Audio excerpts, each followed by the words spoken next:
In Michigan, we have what is called no-fault divorce. No-fault divorce simply means that it takes two people to get married, one to get divorced. You do not need your spouse's consent, nor do you have to show any grounds for the court to grant the divorce.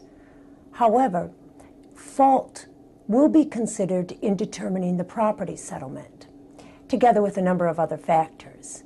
Length of the marriage, age of the parties, skills of the parties, earning capacity, health of the parties, source of the property, meaning where the property came from, if one party or the other inherited some property or came into the marriage with some property. All those factors will be considered in determining the property settlement, who gets what and how much.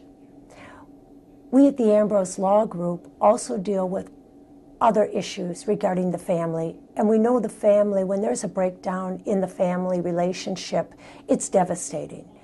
And we try to bring as much compassion to the party, to the client, so that we can get the issues resolved as efficiently as possible, providing excellent service with reasonable fees.